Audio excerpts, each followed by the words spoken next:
ਚੱਲ ਦੋਸਤੋ, ਮੈਂ ਜੀਤ ਹਰਜੀਤ ਜਸਵੀਰ ਰਾਣਾ ਦੀ ਕਹਾਣੀ ਮੋਏ ਰਿਸ਼ਤਿਆਂ ਦੀ ਕਥਾ ਲੈ ਕੇ ਹਾਜ਼ਰ ਹਾਂ। ਅਜੇ ਤਾਂ ਮੇਰੇ ਪੁੱਤ ਜੱਗੀ ਦਾ ਸਿਵਾ ਵੀ ਠੰਡਾ ਨਹੀਂ ਸੀ ਹੋਇਆ ਤੇ ਵਕਤ ਮੇਰੇ ਨਾਲ ਇਸ ਤਰ੍ਹਾਂ ਝਗੜੇਗਾ ਮੈਂ ਕਦੇ ਸੋਚਿਆ ਤੱਕ ਨਹੀਂ ਸੀ। ਪਰ ਜੋ ਵੀ ਮੈਂ ਸੁਣਿਆ ਸੀ ਉਹ ਸੱਚ ਸੀ, ਅੱਕ ਨਾਲੋਂ ਵੀ ਕੌੜਾ ਸੱਚ। ਸਵੇਰ ਦਾ ਸਾਰਾ ਘਰ ਭਾਂ-ਭਾਂ ਕਰ ਰਿਹਾ ਸੀ। ਮੈਨੂੰ ਅੱਚ ਵੀ ਲੱਗੀ ਪਈ ਸੀ। ਕੜੀ ਵਰਗੇ ਜਵਾਨ ਪੁੱਤ ਦੀ ਮੌਤ ਦਾ ਦੁੱਖ ਕੀ ਹੁੰਦਾ ਹੈ, ਇਹ ਸਿਰਫ ਮੈਂ ਹੀ ਜਾਣਦਾ ਸੀ। ਇਹ ਮੈਨੂੰ ਹੀ ਪਤਾ ਸੀ ਕਿ ਪੁੱਤ ਦੀ ਅਰਥੀ ਨੂੰ ਢਾਸ ਨਾ ਲਾ ਕੇ ਮੜੀਆਂ ਤੱਕ ਮੈਂ ਕਿਵੇਂ ਪਹੁੰਚਾਇਆ ਸੀ। ਅਜੇ ਤਾਂ ਜੱਗੀ ਦੇ ਤੁਰ ਜਾਣ ਦਾ ਦੁੱਖ ਨਹੀਂ ਸੀ ਮੁੱਕਿਆ, ਉੱਤੋਂ ਆ ਕੁਫਰ। ਕਿਹਨੂੰ ਸੁਣਾਉਂਦਾ ਮੈਂ ਐਡਾ ਵੱਡਾ ਦੁੱਖ? ਕੌਣ ਰਹਿ ਗਿਆ ਸੀ ਮੇਰਾ ਇਸ ਜੱਗ ਤੇ?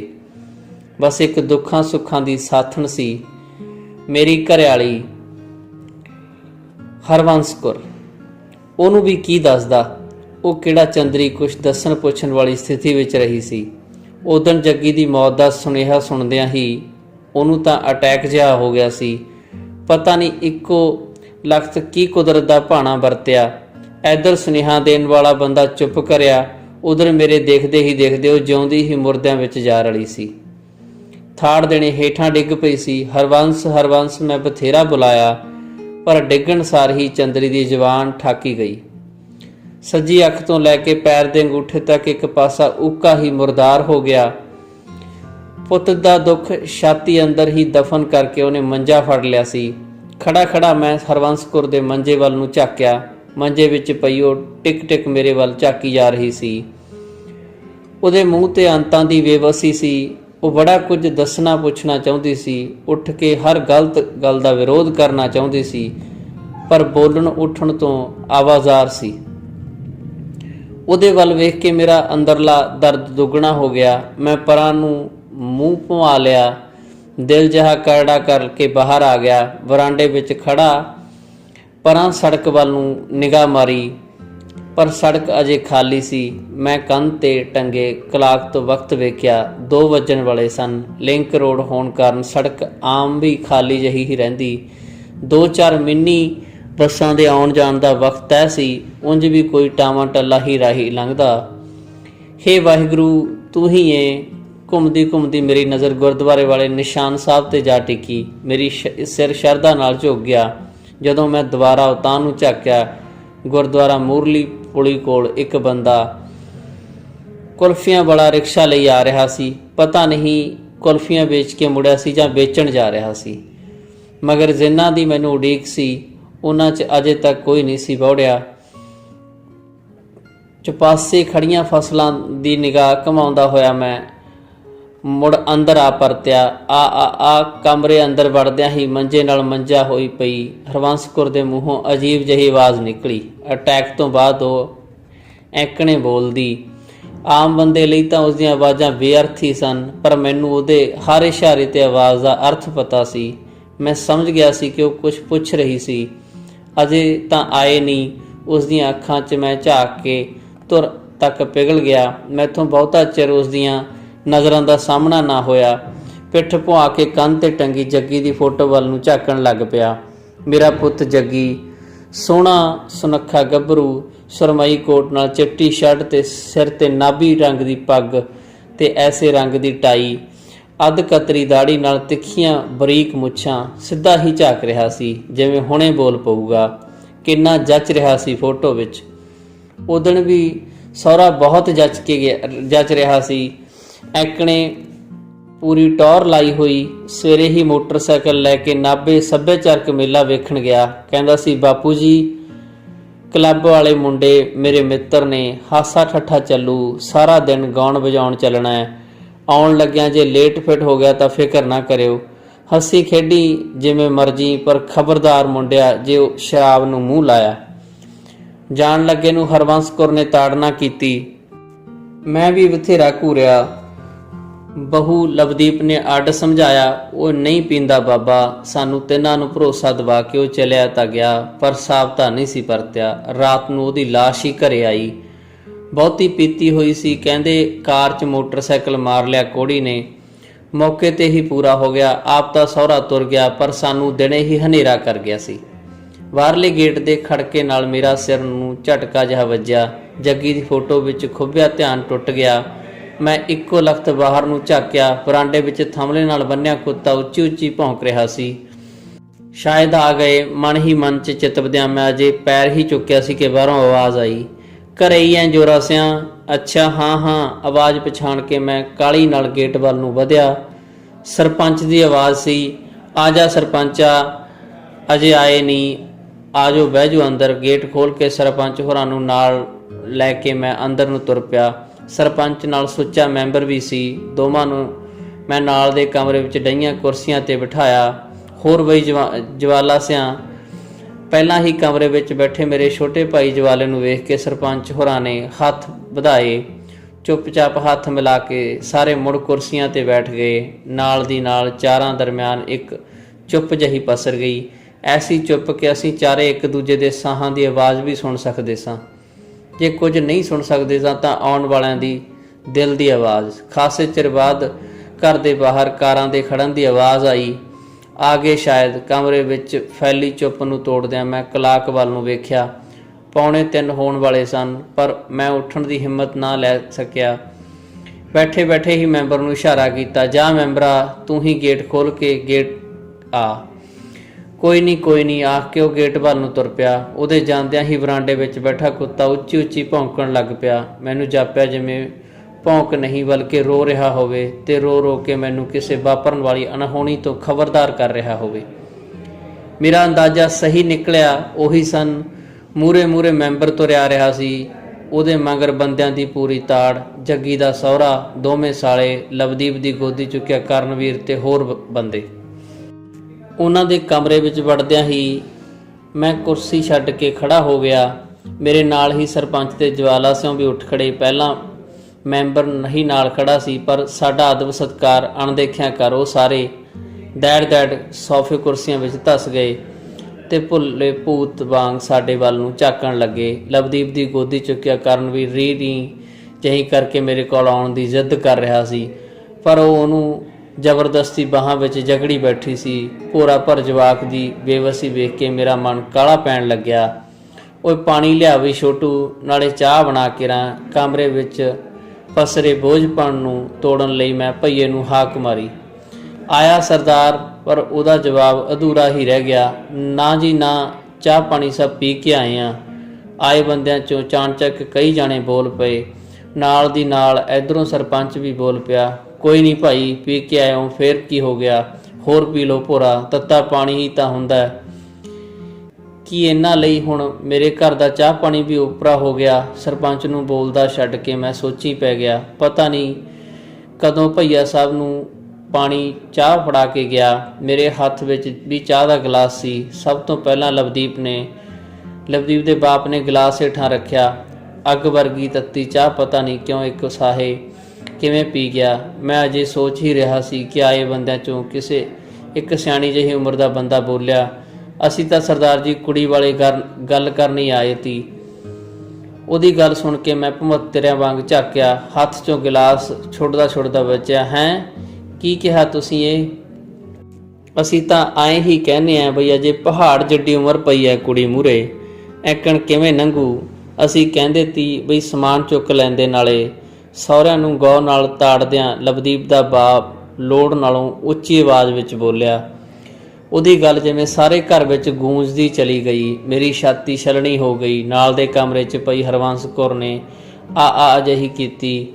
ਸੁਣੀ ਗੱਲ ਤੇ ਮੈਨੂੰ ਯਕੀਨ ਜਿਹਾ ਨਾ ਆਇਆ। ਹੈਂ ਕੀ ਕਹਿ ਰਹੇ ਨੇ? ਦਿਮਾਗ ਤਾਂ ਨਹੀਂ ਹਿੱਲ ਗਿਆ ਇਹਨਾਂ ਦਾ?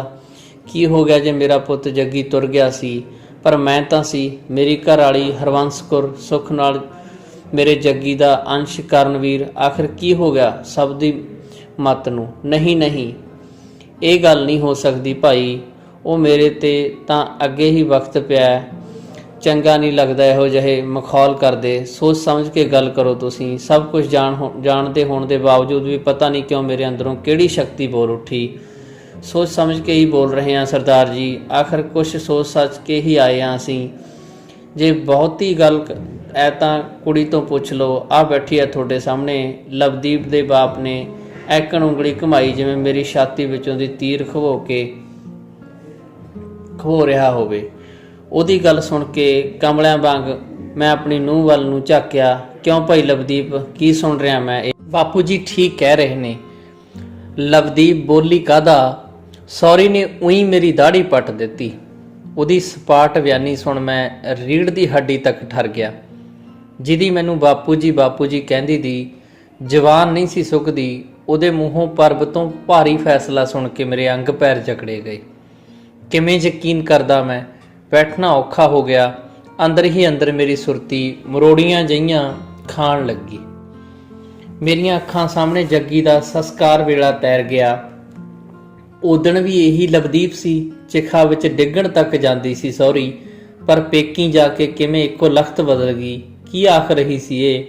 ਨਾ ਧੀਏ ਨਾ, ਓਏ ਤੈਂ ਤਾਂ ਹੁਣ ਮੇਰਾ ਜੱਗੀ ਪੁੱਤ ਬਣਨਾ ਤੀ ਕਮਲੀਏ। ਤੂੰ ਆਹ ਕੀ ਗੱਲ ਕਰ ਰਹੀ ਹੈ? ਲਵਦੀਪ ਵੱਲ ਵੇਖ ਕੇ ਮੈਂ ਰੋਣ ਹਾਕਾ ਹੋ ਗਿਆ। ਪਰ ਆਏ ਬੰਦਿਆਂ ਚੋਂ ਕਿਸੇ ਤੇ ਮਾਸਾ ਅਸਰ ਨਹੀਂ ਸੀ। ਪੱਥਰ ਪਾੜੂ ਨਜ਼ਰਾਂ ਨਾਲ ਸਾਰੇ ਮੈਨੂੰ ਹੀ ਤਾੜ ਰਹੇ ਸਨ। ਘਬਰਾ ਕੇ ਮੈਂ ਦੁਆਲੇ ਨਿਗਾਹ ਮਾਰੀ। ਸੱਜੇ ਪਾਸੇ ਕੁਰਸੀ ਤੇ ਜਵਾਲਾ ਸਿੰਘ ਬੈਠਾ ਸੀ, ਖੱਬੇ ਕੁਰਸੀ ਤੇ ਸਰਪੰਚ ਤੇ ਦੂਜੀ ਕੁਰਸੀ ਤੇ ਮੈਂਬਰ ਬੈਠਾ ਸੀ। ਵਾਧੂ ਜਲੂਸ ਨਿਕਲਣ ਦੇ ਡਰੋਂ ਹੋਰ ਕੋਈ ਮੈਂ ਸੱਦਿਆ ਨਹੀਂ ਸੀ। ਤਿੰਨਾਂ ਵੱਲ ਵੇਖ ਕੇ ਮੇਰੀ ਆਵਾਜ਼ ਕੰਬਣ ਲੱਗ ਪਈ। ਓਏ ਜਵਾਲਾ ਸਿਆਂ, ਓਏ ਸਰਪੰਚਾ, ਓਏ ਇਹਨਾਂ ਨੂੰ ਪੁੱਛੋ ਤਾਂ ਸਹੀ ਵੀ ਇਹ ਐਕਣ ਕਰਦੇ ਕਿਉਂ ਨੇ ਕੰਜਰ। ਮੇਰੀ ਗੱਲ ਸੁਣ ਕੇ ਜੱਗੀ ਦੇ ਦੋਵੇਂ ਸਾਲੇ ਕੌੜ ਜਿਹਾ ਝਾਕੇ। ਦੇਖੋ ਭਾਈ, ਐ ਨਹੀਂ ਹੁੰਦੀ ਗੱਲ ਜਿਵੇਂ ਤੁਸੀਂ ਕਹਿੰਦੇ ਹੋ। ਸਿਆਣੇ ਹੋ ਤੁਸੀਂ, ਧੀ ਵਾਲੇ ਹੋ, ਕੋਈ ਵਿਗੜੀ ਸੰਵਾਰਨ ਦੀ ਗੱਲ ਕਰੋ। ਸਰਪੰਚ ਦੇ ਬੋਲ ਸੁਣ ਕੇ ਮੈਨੂੰ ਥੋੜਾ ਜਿਹਾ ਸੁੱਖ ਦਾ ਸਾਹ ਆਇਆ। ਸਵਾਰਨ ਵਾਲੀ ਗੱਲ ਹੀ ਕਰਦੇ ਆ ਸਰਪੰਚ ਸਾਹਿਬ, ਨਹੀਂ ਸਾਡਾ ਦਿਮਾਗ ਨਹੀਂ ਹਿੱਲਿਆ ਕੋਈ। ਅਸੀਂ ਤਾਂ ਕੁੜੀ ਦਾ ਸਮਾਨ ਚੁੱਕਣਾ ਬਸ। ਮੇਰੇ ਵੱਲ ਝਾਕ ਕੇ ਲਵਦੀਪ ਦਾ ਬਾਪ ਠਾ ਦੇਣੇ ਫਿਰ ਉਹੀ ਗੱਲ ਆਖ ਗਿਆ। ਸੁਣ ਕੇ ਮੇਰੀਆਂ ਅੱਖਾਂ ਬਾਹਰ ਨੂੰ ਆਉਣ ਲੱਗੀਆਂ। ਮੈਨੂੰ ਹੱਥੂ ਜਿਹਾ ਛਿੜ ਪਿਆ। ਕੀ ਕਰਦਾ ਮੈਂ? ਸੂਹ ਤਾਂ ਮੈਨੂੰ ਪਹਿਲਾਂ ਹੀ ਲੱਗ ਗਈ ਸੀ। ਦੱਸਣ ਵਾਲਿਆਂ ਨੇ ਦੱਸ ਹੀ ਦਿੱਤਾ ਸੀ ਬਈ ਲਵਦੀਪ ਦੇ ਪੇਕੇ ਸਮਾਨ ਚੁੱਕਣ ਨੂੰ ਫਿਰਦੇ ਨੇ। ਮਗਰ ਮੈਨੂੰ ਆਸ ਸੀ ਕਿ ਸਮਝਾਏ ਤੋਂ ਸਮਝ ਜਾਣਗੇ, ਪਰ ਛਲੇਡੇ ਵਾਂਗ ਦੇਹ ਪਲਟਾ ਲੈਣਗੇ। ਐਸੀ ਤਾਂ ਉੱਕਾ ਹੀ ਆਸ ਨਹੀਂ ਸੀ। ਉਹ ਤਾਂ ਜਮਾਂ ਹੀ ਜੱਗੋਂ 13ਵੀਂ ਕਰਨ। ਕਮਲਿਆਂ ਵਾਂਗੂ ਮੂੰਹ ਅੱਡੀ ਮੈਂ ਸਾਰਿਆਂ ਵੱਲ ਨੂੰ ਝਾਕਣ ਲੱਗ ਪਿਆ। ਮੇਰੇ ਮੂੰਹ ਵੱਲ ਝਾਕ ਕੇ ਕੋਲ ਹੀ ਬੈਠਾ ਮੈਂਬਰ ਕੈੜਾ ਹੋ ਗਿਆ। ਨਵੀਂ ਉਹ ਗੱਲ ਐ ਬਈ ਕਮਲਿਓ, ਉੱਤੋਂ ਭਾਣਾ ਤਾਂ ਦੇਖੋ ਕੀ ਵਰਤਿਆ। ਅਜੇ ਮੌਕਾ ਤਾਂ ਸਮਕਾ ਕੁੜੀ ਵਾਲੇ ਮਿੰਨਤਾਂ ਕਰਦੇ ਹੁੰਦੇ ਨੇ, ਪਰ ਇੱਥੇ ਤਾਂ ਤੁਸੀਂ ਮੁੰਡੇ ਵਾਲੇ ਤੁਹਾਡੇ ਮੂਹਰੇ ਹੱਥ ਬੰਨ੍ਹਦੇ ਆ ਕੋੜੀਓ। ਹਾਂ ਮੈਂ ਹੱਥ ਬੰਨ੍ਹਦਾ, ਮੈਂ ਤੁਹਾਡੇ ਪੈਰੀ ਪੱਗ ਧਰਦਾ। ਮੇਰੇ ਜੱਗੀ ਦਾ ਦਰ ਖੁੱਲ੍ਹਾ ਰੱਖੋ। ਮੈਂਬਰ ਦੀ ਗੱਲ ਸੁਣ ਕੇ ਮੈਨੂੰ ਅਚਵੀ ਜਿਹੀ ਲੱਗ ਉੱਠੀ। ਮੈਂ ਕੁਰਸੀ ਤੋਂ ਉੱਠ ਖੜਿਆ। ਉਹਨਾਂ ਦੇ ਪੈਰੀ ਪੱਗ ਧਰਨ ਲਈ ਦੋਵੇਂ ਹੱਥ ਆਪਣੇ ਸਿਰ ਨੂੰ ਪਾ ਲਏ। ਉਹ ਠਹਿਰ ਜੋਰਾ ਸਿਆ, ਇਹ ਕੀ ਕਰਦਾ ਤੂੰ? ਮੇਰੀ ਪੱਗ ਤੇ ਹੱਥ ਰੱਖਦਾ ਹੋਇਆ ਸਰਪੰਚ ਵੀ ਇੱਕੋ ਲਖਤ ਉੱਠਿਆ। ਨਾਲ ਦੀ ਨਾਲ ਉਹਨੇ ਮੇਰੀ ਪਿੱਠ ਪਲੋਸੀ। ਖੜ ਜਾ ਭਾਈ, ਠੰਡੇ ਦਿਮਾਗ ਤੋਂ ਕੰਮ ਲੈ। ਹਰ ਗੱਲ ਦਾ ਕੋਈ ਨਾ ਕੋਈ ਕਾਰਨ ਹੁੰਦਾ ਹੈ, ਪਹਿਲਾਂ ਪੁੱਛ ਤਾਂ ਸਹੀ ਬਈ ਏਕਣ ਕਿਉਂ ਕਰਦੇ ਨੇ। ਅਕਲ ਨੂੰ ਹੱਥ ਮਾਰੋ ਭਾਈ ਕੁਛ। ਮੁੰਡਾ ਗੋਦੀ ਕੁੜੀ ਦੇ, ਇੱਥੇ ਕਿਸੇ ਚੀਜ਼ ਦੀ ਤੋਟ ਨਹੀਂ ਇਹਨੂੰ। ਕੀ ਹੋਇਆ ਜੇ ਕੁਦਰਤ ਨੇ ਜੱਗੀ ਖੋਲਿਆ, ਪਰ ਇੱਥੇ ਜੋਰਾ ਸਿਉਂ ਹਰਵੰਸਪੁਰ ਮਾਰ ਕੇ ਐਡਾ ਘਰ ਹੈ, ਰਾਣੀ ਬਣ ਕੇ ਰਹੇ ਕੁੜੀ, ਸਮਕਾ ਘਰ ਨੂੰ ਅੱਗੇ ਤੋਰੇ। ਬਹੁਤੀ ਮਗਜ਼ ਖਪਾਈ ਦਾ ਤਾਂ ਫਾਇਦਾ ਕੋਈ ਨਹੀਂ। ਹੁਣ ਐਦੂ ਗਾਹਾਂ ਤਾਂ ਕੁੜੀ ਨੂੰ ਖੂਹ 'ਚ ਧੱਕਾ ਹੀ ਦਿਓਗੇ। ਪਤਾ ਨਹੀਂ ਕੀ ਸੋਚ ਕੇ ਕੋਲ ਬੈਠੇ ਮੈਂਬਰ ਨੇ ਗੱਲ ਆਖਰੀ ਮੋੜ ਤੇ ਲਿਆ ਖੜਾਈ। ਉਹਦੀ ਗੱਲ ਵਿੱਚ ਖਬਨੀ ਕੀ ਸੀ ਸੁਣ ਕੇ ਜੱਗੀ ਦਾ ਕਾਲਜੀਏਟ ਜਿਹਾ ਸਾਲਾ ਭੜਕ ਪਿਆ। ਦਿਮਾਗ ਨਾਲ ਗੱਲ ਕਰੀ ਬਾਈ ਜੀ, ਖੂਹ 'ਚ ਤਾਂ ਕੁੜੀ ਇੱਥੇ ਹੀ ਰਹਿ ਕੇ ਡਿੱਗੂ। ਨਾਲ ਦੀ ਨਾਲ ਜੱਗੀ ਦੇ ਬੜੇ ਸਾਲੇ ਨੇ ਗੱਲ ਬੋਚੀ। ਇਹ ਤਾਂ ਜੇ ਤੁਸੀਂ ਸਿਆਣੇ ਹੋਵੋ ਤਾਂ ਲਵਦੀਪ ਨੂੰ ਤੋਰਨ 'ਚ ਸਾਡੀ ਮਦਦ ਕਰੋ। ਇਹਨੂੰ ਧੀਆਂ ਵਾਂਗ ਵਿਦਾ ਕਰੋ। ਧੀਆਂ ਵਾਂਗ ਵਿਦਾ ਕਰੋ? ਕਿਤੇ ਹੋਰ ਤੋਰਨੀ ਹੈ? ਉੱਥੇ ਰੱਬ ਤੋਂ ਡਰੋ ਬੰਦਿਓ। ਓਏ ਇਹ ਜੱਗ ਸੁਰਗ 'ਚ ਛੱਡ ਕੇ ਹੁਣ ਚੰਦਰੀ ਨੂੰ ਹੋਰ ਕਿਹੜੇ ਨਰਕ 'ਚ ਧੱਕਾ ਦਿਓਗੇ? ਉਹਨਾਂ ਦੀ ਗੱਲ ਸੁਣ ਕੇ ਮੇਰੇ ਅੰਦਰ ਅੱਗ ਮੱਚ ਉੱਠੀ। ਸਰਪੰਚ ਤੋਂ ਬਾਂਹ ਛੁਡਾ ਕੇ ਮੈਂ ਸਖਤੇ ਵਿੱਚ ਆ ਗਿਆ। ਨਰਕ 'ਚ ਧੱਕਾ ਨਹੀਂ ਦਿੰਦੇ ਸਰਦਾਰ ਜੀ, ਮੁੰਡਾ ਬਾਹਰਲੇ ਦੇਸ਼ ਤੋਂ ਆਇਆ, ਲੋੜਵੰਦ ਏ ਭਾਵੇਂ, ਪਰ ਬੰਦਾ ਖਰਾ। ਲਵਦੀਪ ਦਾ ਬਾਪ ਨੇ ਜਵਾਨ ਕਾਹਦੀ ਖੋਲੀ, ਮੇਰੇ ਸਿਰ ਤੇ ਵੀ ਹਨੇਰੀ ਜਹੀ ਝੁੱਲ ਗਈ। ਉਹਦੀ ਗੱਲ ਸੁਣ ਕੇ ਮੈਂ ਚੁੱਪ ਧਾਰੀ ਬੈਠਾ। ਜਵਾਲਾ ਸਿੰਘ ਨੂੰ ਪਤਾ ਨਹੀਂ ਕੀ ਹੋਇਆ, ਅੱਗ ਲੱਗੀ ਵਾਲਿਆਂ ਵਾਂਗ ਉੱਠ ਕੇ ਉਹ ਲਵਦੀਪ ਦੇ ਬਾਪ ਨੂੰ ਚਿੰਬੜ ਗਿਆ। ਨਾ ਓਏ ਪਾਗਲਾ, ਨਾ ਭੁੱਲ ਜਾ ਬਾਹਰਲੇ ਦੇਸ਼ ਨੂੰ, ਨਹੀਂ ਤਾਂ ਮੇਰੀ ਰਿੰਪੀ ਵਾਲੀ ਬਣੂ, ਮੇਰੀ ਰਿੰਪੀ ਵਾਲੀ। ਇੱਕਦਮ ਪੂਰੇ ਕਮਰੇ ਦਾ ਵਾਤਾਵਰਨ ਤਣ ਗਿਆ। ਸਰਪੰਚ ਤੇ ਮੈਂਬਰ ਸਣੇ ਸਾਰੇ ਜਵਾਲਾ ਸਿੰਘ ਨੂੰ ਫੜਨ ਲੱਗ ਪਏ। ਸੁਰਤ ਕਰ ਜਵਾਲਾ ਸਿਆਂ, ਸੁਰਤ ਕਰ, ਕਮਲਾ ਨਾ ਬਣ। ਅਚਨਚੇਤ ਹੀ ਜਵਾਲਾ ਸਿੰਘ ਨੂੰ ਕੀ ਹੋ ਗਿਆ ਸੀ ਜਾਣਦੇ ਸਾਰੇ ਹੀ ਸਨ, ਪਰ ਬੋਲਿਆ ਕੋਈ ਨਾ ਸਵਾਏ ਮੈਥੋਂ। ਉਹ ਛੱਡ ਦਿਓ ਇਹਨੂੰ, ਬੋਲ ਲੈਣ ਦਿਓ, ਕਰ ਲੈਣ ਦਿਓ ਮਨ ਹੌਲਾ ਚੰਦਰੇ ਨੂੰ। ਮੇਰੀ ਗੱਲ ਸੁਣ ਕੇ ਜਵਾਲਾ ਸਿੰਘ ਦੇ ਡੌਲਿਆਂ ਤੋਂ ਸਾਰਿਆਂ ਦੀ ਪਕੜ ਢਿੱਲੀ ਹੋ ਗਈ। ਦੌਰਾ ਪੈਣ ਵਾਲਿਆਂ ਵਾਂਗ ਔਖੇ ਔਖੇ ਸਾਹ ਲੈਂਦਾ ਹੋਇਆ ਉਹ ਹੌਕਣ ਲੱਗ ਪਿਆ, ਜਿਵੇਂ ਉਹਦੀ ਛਾਤੀ ਤੇ ਕਿਸੇ ਨੇ ਮਣਾ ਮੂੰਹੀ ਵਜ਼ਨ ਰੱਖ ਦਿੱਤਾ ਹੋਵੇ। ਵਜ਼ਨ ਹੀ ਤਾਂ ਸੀ ਜੋ ਦੈੜ ਦੇਣੇ ਮੇਰੀ ਛਾਤੀ ਤੇ ਵੀ ਆ ਡਿੱਗਿਆ ਸੀ। ਕੁਦਰਤ ਦਾ ਜਿਵੇਂ ਸਾਨੂੰ ਦੋਵਾਂ ਭਾਈਆਂ ਨੂੰ ਵਰਸੀ ਤੇ ਸ਼ਰਾਬ ਵੀ।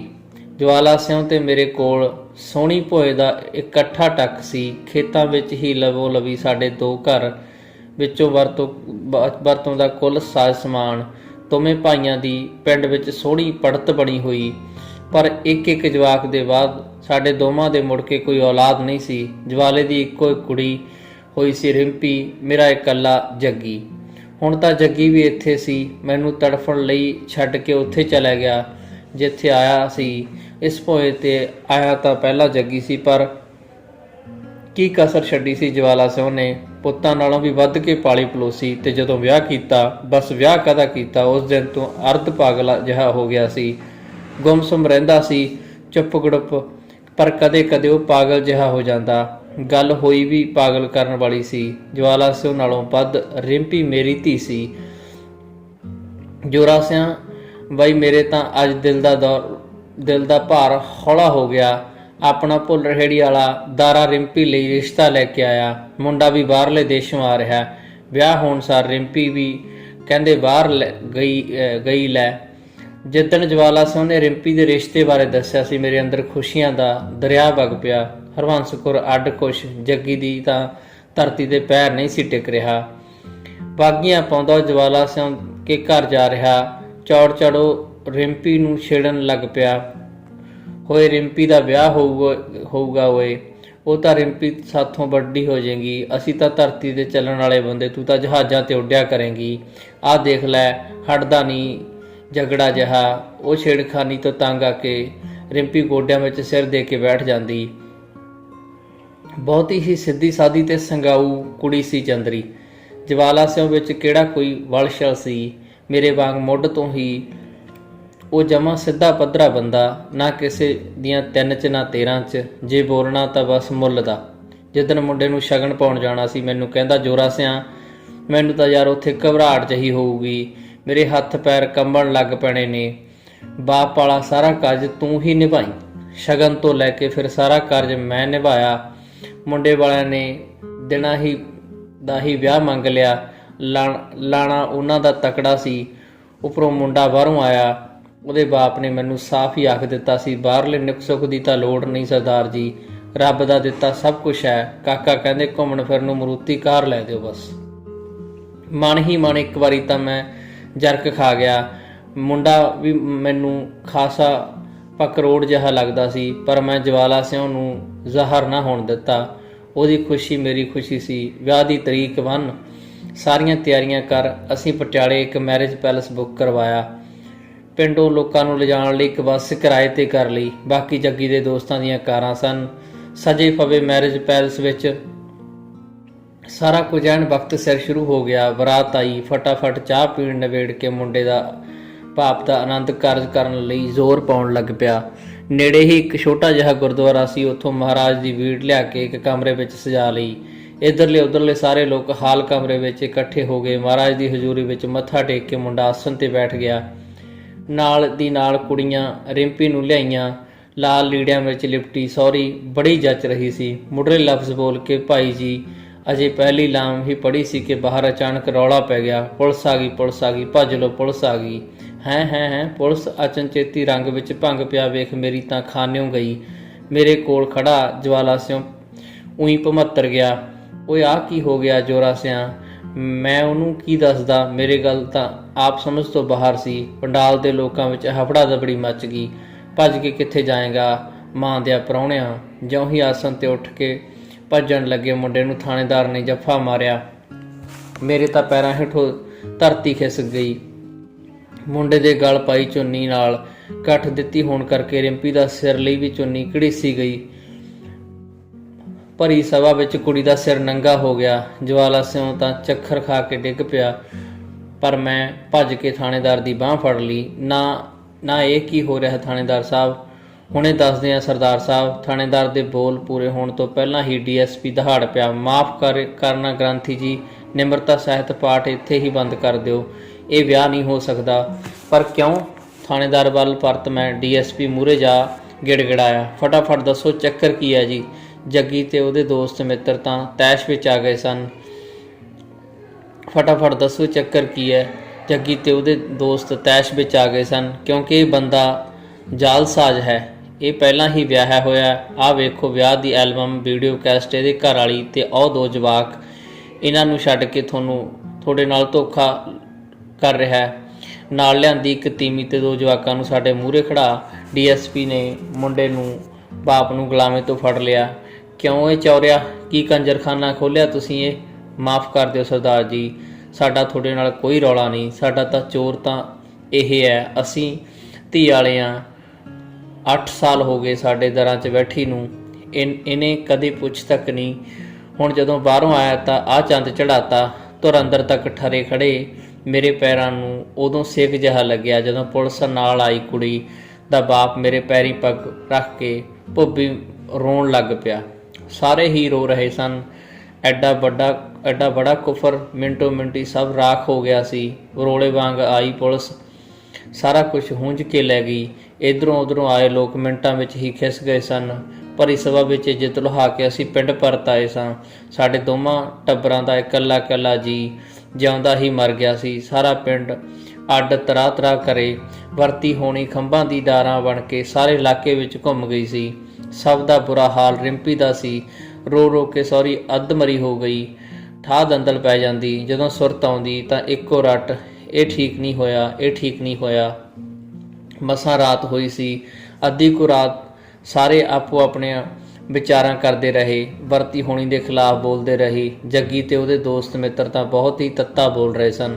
ਅਖੀਰ ਉਹ ਥੱਕ ਹਾਰ ਕੇ ਸੌਂ ਗਏ। ਸਾਰੇ ਜਵਾਲਾ ਸੌਂ ਕੇ ਘਰੇ ਹੀ ਪੈ ਗਏ। ਤੜਕੇ ਪਾਠੀ ਬੋਲ ਦੇ ਨਾਲ ਹੀ ਸਭ ਤੋਂ ਪਹਿਲਾਂ ਮੇਰੀ ਅੱਖ ਖੁੱਲੀ। ਉੱਠ ਕੇ ਜਿਉਂ ਹੀ ਮੈਂ ਬਰਾਂਡੇ 'ਚ ਆਇਆ ਤਾਂ ਹੇ ਮੇਰੇ ਮਾਲਕਾ, ਮੇਰੇ ਮੂੰਹੋਂ ਨਿਕਲੀ ਚੀਕ ਸਾਰੇ ਘਰ ਵਿੱਚ ਫੈਲ ਗਈ। ਬਰਾਂਡੇ ਵਿੱਚ ਛੱਤ ਦੇ ਪੱਖੇ ਨਾਲ ਰਿੰਪੀ ਦੀ ਲਾਸ਼ ਲਟਕ ਰਹੀ ਸੀ। ਪਤਾ ਨਹੀਂ ਕਿਹੜੇ ਵੇਲੇ ਸਹੁਰੀ ਨੇ ਚੁੰਨੀ ਨਾਲ ਗਲ ਫਾਹਾ ਲਿਆ। ਮੈਂ ਲਵਦੀਪ ਨੂੰ ਬਾਹਰਲੇ ਮੁੰਡੇ ਨਾਲ ਨਾ ਤੋਰਨ ਦੇਣਾ, ਨਹੀਂ ਤਾਂ ਮੇਰੀ ਰਿੰਪੀ ਵਾਲੀ ਬਣੂ। ਮੇਰੀ ਰਿੰਪੀ ਵਾਲੀ ਕੁਰਸੀ 'ਤੇ ਬਿਠਾਇਆ ਜਵਾਲਾ ਸਿੰਘ ਅਜੇ ਵੀ ਔਖੇ ਸਾਹ ਲੈ ਰਿਹਾ ਸੀ। ਕਮਰੇ ਦੀ ਛੱਤ ਨੂੰ ਐਕਣ ਘੂਰ ਰਿਹਾ ਸੀ ਜਿਵੇਂ ਰਿੰਪੀ ਦੀ ਲਾਸ਼ ਲਟਕਦੀ ਵੇਖ ਰਿਹਾ ਹੋਵੇ। ਨਾ ਜੀ ਨਾ, ਸਾਰਿਆਂ ਨਾਲ ਜਵਾਲਾ ਸਿੰਘ ਵਾਲੀ ਹੋਊ ਇਹ ਤਾਂ ਜ਼ਰੂਰੀ ਨਹੀਂ। ਅਸੀਂ ਤਾਂ ਕੁੜੀ ਦਾ ਸਮਾਨ ਚੁੱਕਣਾ, ਬਸ ਗੱਲ ਸਿੱਧੀ ਦੱਸੋ। ਮੇਰੇ ਵੱਲ ਨੂੰ ਕੌੜ ਨਾਲ ਅੱਖ ਨਾਲ ਝਾਕਦੇ ਲਵਦੀਪ ਦੇ ਬਾਪ ਨੇ ਫਿਰ ਮੇਰੇ ਵੱਲ ਉਂਗਲੀ ਸੇਧ ਲਈ। ਉਹਦੀ ਰਮਜ ਸਮਝ ਕੇ ਮੇਰੇ ਦੰਦ ਜੁੜ ਗਏ। ਐਨੇ ਨਿਰਮੋਏ। ਮੈਂ ਆਏ ਬੰਦਿਆਂ ਵੱਲ ਨੂੰ ਕਮਲਿਆਂ ਵਾਂਗ ਝਾਕਣ ਲੱਗ ਪਿਆ। ਜੱਗੀ ਦੇ ਜਿਉਂਦੇ ਜੀ ਜੋ ਗੁੜ ਨਾਲੋਂ ਮਿੱਠੇ ਹੁੰਦੇ ਸੀ, ਕੀ ਇਹੀ ਉਹੀ ਸਨ? ਕਿਵੇਂ ਸਾਰੇ ਇੱਕੋ ਲਖਤ ਗਿਰਗਟ ਵਾਂਗ ਰੰਗ ਵਟਾ ਗਏ? ਕਿੱਥੇ ਗਈ ਇਹਨਾਂ ਦੀ ਸ਼ਰਮ ਇੱਜ਼ਤ? ਐਨੇ ਪੱਕੇ ਪੀੜੇ ਰਿਸ਼ਤੇ ਗਲ ਘੁੱਟ ਕੇ ਕਿੱਥੇ ਜਾਣਗੇ ਲੋਕ? ਕਿ ਇਹਨਾਂ ਨੂੰ ਜੱਗੀ ਦਾ ਅੰਸ਼ ਦਾ ਵੀ ਕੋਈ ਫਿਕਰ ਨਹੀਂ? ਲਵਦੀਪ ਦੀ ਗੋਦੀ ਚੁੱਕੇ ਕਰਨਵੀਰ ਵੱਲ ਵੇਖ ਕੇ ਮੇਰਾ ਕਾਲਜਾ ਪਾਟ ਗਿਆ। ਕੰਧ 'ਤੇ ਟੰਗੀ ਜੱਗੀ ਦੀ ਫੋਟੋ ਵੇਖ ਕੇ ਅੰਦਰ ਇੱਕ ਭੁੱਬ ਜਿਹੀ ਉੱਠੀ। ਮੇਰੀਆਂ ਅੱਖਾਂ ਭਰ ਆਈਆਂ। ਮੱਥੇ 'ਤੇ ਹੱਥ ਮਾਰ ਕੇ ਮੈਂ ਮਾੜੇ ਵਕਤ ਨੂੰ ਕੋਸਣ ਲੱਗ ਪਿਆ। ਇਹ ਤਾਂ ਪੈਰਾਂ 'ਤੇ ਪਾਣੀ ਨਹੀਂ ਪੈਣ ਦਿੰਦੇ। ਫਿਰ ਕਿਵੇਂ ਕਰੀਏ ਜੋਰਾ ਸਿਆਂ, ਕੀ ਕਰੀਏ। ਮੈਂ ਸਿਰ ਚੁੱਕ ਕੇ ਉਤਾਂਹ ਨੂੰ ਵੇਖਿਆ। ਹੌਲੀ ਹੌਲੀ ਸਰਪੰਚ ਮੈਨੂੰ ਹੀ ਪੁੱਛ ਹੀ ਰਿਹਾ ਸੀ। ਉਹਦੀ ਗੱਲ ਸੁਣ ਕੇ ਮੈਂ ਦਿਲ ਜਿਹਾ ਕੈੜਾ ਕੀਤਾ। ਕਹਿਣਾ ਕੀ ਹੈ ਸਰਪੰਚਾ, ਜਿਸ ਬੰਦੇ ਦੀ ਅਣਸੀ ਮਰ ਗਈ, ਰਹਿ ਕੀ ਗਿਆ ਇਹਨਾਂ ਦਾ ਚੁੱਕ ਲੈਣ ਸਮਾਨ। ਜਿੱਥੇ ਐਸਤੀ ਮਰਾ ਲੈਣ, ਪਰ ਮੇਰੇ ਜੱਗੀ ਦੇ ਅੰਸ਼ ਨੂੰ ਛੱਡ ਜਾਣ। ਇੱਥੇ ਚੰਦਰੇ ਦੀ ਕੁੱਲ ਤਰਦੀ ਰਹਿ। ਬੋਲਦੇ ਬੋਲਦੇ ਫਿਰ ਪਤਾ ਨਹੀਂ ਕੀ ਹੋਇਆ, ਮੇਰਾ ਅੰਦਰ ਪਿਘਲਣ ਲੱਗ ਪਿਆ। ਲਵਦੀਪ ਦੇ ਬਾਪ ਮੂਹਰੇ ਮੈਂ ਹੱਥ ਜੋੜ ਕੇ ਖੜ ਗਿਆ, ਪਰ ਕਿੱਥੇ। ਨਾਲ ਦੀ ਨਾਲ ਜੱਗੀ ਦੀ ਕਾਲਜੇਟ ਜਿਹੇ ਸਾਲੇ ਨੇ ਸੱਪ ਵਾਂਗ ਫਰਾਟਾ ਮਾਰਿਆ। ਨਾ ਨਾ ਨਾ, ਇਹ ਗੱਲ ਬਿਲਕੁਲ ਨਹੀਂ, ਮੁੰਡਾ ਨਹੀਂ ਦੇਣਾ ਅਸੀਂ। ਕਿਸੇ ਗਿਣੀ ਮਿੱਥੀ ਸਾਜ਼ਿਸ਼ ਤਹਿਤ ਹੀ ਬੜਾ ਸਾਲਾ ਵੀ ਭੜਕ ਪਿਆ। ਲੈ ਮੁੰਡੇ, ਐਂ ਕਿਤੇ ਖੇਡ ਪਈ ਹੈ ਫਿਰ ਗੱਲ। ਉਹ ਮੁੰਡਾ ਤਾਂ ਪੈਂਦੇ ਸੱਟੇ। ਸਰਪੰਚ ਵੀ ਬੋਲ ਪਿਆ। ਉਹਦੇ ਬੋਲਣ ਸਾਰ ਹੀ ਫਿਰ ਗੱਲ ਉਲਝ ਗਈ, ਕਿਚ ਕਿਚ ਹੋਣ ਲੱਗ ਪਈ। 1 ਮਿੰਟ ਸਰਦਾਰ ਸਾਹਿਬ, ਪਰ ਪੈਰ ਹੈ ਰੌਲੇ ਅੱਧ ਬਾਟੇ ਹੀ ਕੱਟ ਕੇ ਲਵਦੀਪ ਦੇ ਬਾਪ ਨੇ ਮੈਨੂੰ ਇਸ਼ਾਰਾ ਜਿਹਾ ਕੀਤਾ। ਨਾਲ ਦੀ ਨਾਲ ਹੀ ਉੱਠ ਕੇ ਬਾਹਰ ਨੂੰ ਤੁਰ ਪਿਆ। ਉਹਦੀ ਅਲੋਕਾਰੀ ਹਰਕਤ ਵੇਖ ਕੇ ਮੈਂ ਸਰਪੰਚ ਵੱਲ ਹੋਰਾਂ ਨੂੰ ਝਾਕਿਆ। ਸਰਪੰਚ ਨੇ ਵੀ ਹਾਂ ਵਿੱਚ ਸਿਰ ਨਿਵਾ ਦਿੱਤਾ। ਉੱਠ ਕੇ ਮੈਂ ਵੀ ਬਾਹਰ ਨੂੰ ਤੁਰ ਪਿਆ। ਸਾਨੂੰ ਵੇਖ ਕੇ ਵਰਾਂਡੇ ਵਿੱਚ ਬੰਨਿਆ ਕੁੱਤਾ ਉੱਚੀ ਉੱਚੀ ਭੌਂਕਣ ਲੱਗ ਪਿਆ, ਪਰ ਲਵਦੀਪ ਦਾ ਬਾਪ ਉਹਦੇ ਵੱਲ ਝਾਕਿਆ ਤੱਕ ਨਾ। ਮੂਹਰੇ ਤੁਰਦਾ ਉਹ ਮੈਨੂੰ ਪਰਾਂ ਕੰਧ ਕੋਲ ਲੈ ਗਿਆ। ਕੰਧ ਨੂੰ ਵੇਖ ਕੇ ਮੈਨੂੰ ਭੈ ਜਿਹਾ ਆਇਆ। ਪਤਾ ਨਹੀਂ ਕਿਉਂ ਮੈਨੂੰ ਐਕਣ ਲੱਗਿਆ ਜਿਵੇਂ ਉਹ ਮੈਨੂੰ ਕੰਧ ਦੀਆਂ ਨੀਹਾਂ ਵਿੱਚ ਚੜ੍ਹਨ ਜਾ ਰਿਹਾ ਹੋਵੇ। ਦੇਖੋ ਸਰਦਾਰ ਜੀ, ਲਵਦੀਪ ਤਾਂ ਹੁਣ ਅਸੀਂ ਇੱਥੇ ਛੱਡਣੀ ਨਹੀਂ। ਤੇ ਰਹੀ ਗੱਲ ਕਰਨਵੀਰ ਦੀ, ਜੇ ਮੁੰਡਾ ਰੱਖਣਾ ਤਾਂ 2 ਲੱਖ ਕੁੜੀ ਦੀ ਝੋਲੀ ਪਾ ਦਿਓ। 1 ਲੱਖ ਉਹਦੇ ਬੋਲਾਂ ਵੱਲ ਧਰਤੀ ਗਰਕਦੀ ਚਲੀ ਗਈ। ਬਰਾਂਡੇ ਵਿੱਚ ਬੈਠਾ ਕੁੱਤਾ ਉਤਾਂਹ ਨੂੰ ਮੂੰਹ ਚੱਕ ਕੇ ਉੱਚੀ ਉੱਚੀ ਰੋਣ ਲੱਗ ਪਿਆ। ਮੈਨੂੰ ਜਾਪਿਆ ਜਿਵੇਂ ਕੰਧ ਤੇ ਮੇਰੇ ਤੇ ਆ ਡਿੱਗੀ ਹੋਵੇ। ਮੈਨੂੰ ਘਮੇਰ ਜਿਹੀ ਚੜ੍ਹਦੀ ਚਲੀ ਗਈ। ਭੋਰਾ ਭਰ ਜਵਾਕ ਦਾ ਮੁੱਲ, ਮੇਰੀ ਜੱਗੀ ਦੀ ਅੰਸ਼ ਦਾ ਮੁੱਲ। ਲੱਗ ਜੇ ਗੋਲੀ ਤੁਹਾਨੂੰ ਬੁੱਚੜਾ ਨੂੰ। ਉਹਦੀ ਗੱਲ ਸੁਣ ਕੇ ਇੱਕ ਵਾਰ ਮੇਰੇ ਅੰਦਰ ਅੱਗ ਲੱਗ ਉੱਠੀ। ਮਨ 'ਚ ਆਈ ਗਲਾਮੇ ਤੋਂ ਫੜ 2-4 ਹੱਥੇ ਛੱਡਾਂ, ਪਰ ਨਹੀਂ। ਐਸੀ ਸਥਿਤੀ ਵਿੱਚ ਰਹਿ ਗਈ ਸੀ ਇੰਨੀ ਸਥਿਤੀ ਕਿੱਥੇ ਰਹਿ ਗਈ ਸੀ ਮੇਰੇ ਵਿੱਚ। ਜੱਗੀ ਤਾਂ ਮੈਨੂੰ ਉਈਓਂ ਕੱਖੋਂ ਹੌਲਾ ਕਰ ਗਿਆ। ਫਿਰ ਜੀ ਚਾਈ ਇਹਨਾਂ ਨੂੰ ਕਚਹਿਰੀਆਂ ਵਿੱਚ ਘੜੀਸਾਂ, ਪਰ ਪਰਮੇ ਕੇ ਟੱਬਰ ਵੱਲ ਵੇਖ ਕੇ ਫਿਰ ਚੁੱਪ ਵੱਟ ਲਈ। ਪਰਮੇ ਦਾ ਮੁੰਡਾ ਕਾਲਾ ਵੀ ਤਾਂ ਮੇਰੇ ਜੱਗੀ ਵਾਂਗ ਬੇਵਕਤਾ ਹੀ ਤੁਰ ਗਿਆ ਸੀ। ਭੋਗ ਪਿੱਛੋਂ ਉਹਦੀ ਘਰ ਵਾਲੀ ਮੁੰਡਾ ਲੈ ਕੇ ਪੇਕੀ ਜਾ ਬੈਠੀ। ਜਦੋਂ ਪਰਮੇ ਨੇ ਮੁੰਡਾ ਮੰਗਿਆ ਤਾਂ ਮੂਹਰੋਂ ਉਹਨਾਂ ਝੁੱਗਾ ਚੱਕ ਦਿੱਤਾ। ਗੱਲ ਉਲਝ ਕੇ ਕਚਹਿਰੀ ਜਾ ਵੜੀ। ਦੋਵਾਂ ਧਿਰਾਂ ਦੀ ਪੇਸ਼ੀ ਤੇ ਪੇਸ਼ੀ। 2-3 ਸਾਲ ਪੁੱਗ ਚੱਲੇ ਸਨ, ਪਰ ਅਜੇ ਤੱਕ ਪਰਮੇ ਨੂੰ ਮੁੰਡਾ ਨਹੀਂ ਸੀ ਮਿਲਿਆ। ਕਿਸੇ ਅਦਿੱਖ ਭੈ ਮੂਹਰੇ ਮੇਰੀ ਜਵਾਨ ਦੇ ਅੰਗ ਪੈਰ ਦੋਵੇਂ ਝਿਪ ਗਏ। ਮੈਥੋਂ ਮਸਾਂ ਇੰਨਾ ਹੀ ਕਿਹਾ ਗਿਆ, ਓਏ ਲੈ ਲਿਓ ਕੋੜੀਓ, 2 ਲੱਖ ਵੀ ਲੈ ਲਿਓ, ਪਰ ਮੇਰੇ ਜੱਗੀ ਦੀ ਨਿਸ਼ਾਨੀ ਦੇ ਦਿਓ। ਠੀਕ ਹੈ, ਫਿਰ ਆਉਂਦੇ ਐਤਵਾਰ ਨੂੰ ਅਸੀਂ ਆਵਾਂਗੇ। ਜੇ ਮੁੰਡਾ ਰੱਖਣਾ ਹੋਊ ਤਾਂ 2 ਲੱਖ। ਡੰਗ ਮਾਰ ਕੇ ਲਵਦੀਪ ਦਾ ਬਾਪ ਮੇਰੇ ਵੱਲ ਨੂੰ ਸੱਪ ਵਾਂਗ ਝਾਕਿਆ। ਫਿਰ ਮੈਂ ਰੁਕਿਆ ਨਹੀਂ, ਲੰਬੀ ਡਿੰਗ ਅੰਦਰ ਨੂੰ ਤੁਰ ਪਿਆ। ਮੇਰੇ ਪੈਰ ਮਣ ਦੇ ਹੋ ਗਏ, ਤੁਰਨਾ ਔਖਾ ਹੋ ਗਿਆ। ਮੈਨੂੰ ਪਤਾ ਨਹੀਂ ਮੈਂ ਕਦੋਂ ਅੰਦਰ ਪਹੁੰਚਿਆ, ਪਤਾ ਨਹੀਂ ਕਦੋਂ ਲਵਦੀਪ ਤੋਂ ਮੁੰਡਾ ਖੋਹ ਕੇ ਮੈਂ ਛਾਤੀ ਨਾਲ ਘੁੱਟ ਲਿਆ ਸੀ। ਕਰਨਵੀਰ, ਓਏ ਕਰਨਵੀਰ। ਜਦੋਂ ਮੈਨੂੰ ਸੁਰਤੀ ਪਰਤੀ, ਸਾਰੇ ਜਾਣੇ ਬਾਹਰਲੇ ਗੇਟ ਨੂੰ ਤੁਰੇ ਜਾ ਰਹੇ ਸਨ। ਅੰਦਰ ਵਰਾਂਡੇ ਵਿੱਚ ਥੰਮਲੇ ਨਾਲ ਬੰਨਿਆ ਕੁੱਤਾ ਉੱਚੀ ਉੱਚੀ ਰੋ ਰਿਹਾ ਸੀ। ਮੇਰੀ ਗੋਦੀ ਚੜ੍ਹਿਆ ਕਰਨਵੀਰ ਵੀ ਡੁਸਕਣ ਲੱਗ ਪਿਆ। ਮਾਂ ਓਏ, ਉਹ ਤਾਂ ਮਰ ਗਈ ਚੰਦਰਿਆ। ਮੇਰੇ ਮੂੰਹੋਂ ਨਿਕਲੀ ਆਵਾਜ਼ ਅੰਦਰ ਨੂੰ ਬੈਠਦੀ ਚਲੀ ਗਈ। ਬੇਰੰਗ ਜਿਹੀ ਦੁਆ ਸਲਾਮ ਕਰਕੇ ਸਾਰੇ ਕਾਰਾਂ ਵੱਲ ਨੂੰ ਤੁਰ ਪਏ ਸਨ। ਮੈਥੋਂ ਮੁੰਡਾ ਫੜ ਕੇ ਲਵਦੀਪ ਵੀ ਆਪਣੇ ਬਾਪ ਮਗਰ ਤੁਰ ਪਈ। ਜਿਉਂ ਹੀ ਕਾਰਾਂ ਸਟਾਰਟ ਹੋਈਆਂ, ਉਹਦੀ ਗੋਦੀ ਚੁੱਕਿਆ ਕਰਨਵੀਰ ਮੇਰੇ ਵੱਲ ਨੂੰ ਬਾਹਾਂ ਅੱਡਣ ਲੱਗ ਪਿਆ। ਬਾਪੂ ਜੀ, ਪਰ ਉਹਦੀ ਆਵਾਜ਼ ਕਾਰਾਂ ਦੀ ਗੂੰਜ ਹੇਠ ਦਬਦੀ ਚਲੀ ਗਈ।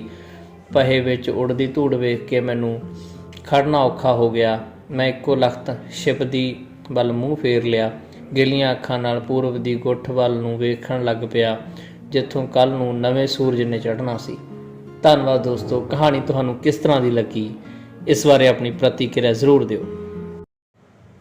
ਚੌਹਾਨ ਇੰਟਰਟੇਨਮੈਂਟ ਤੁਹਾਡਾ ਆਪਣਾ, ਤੁਹਾਡੇ ਲਈ।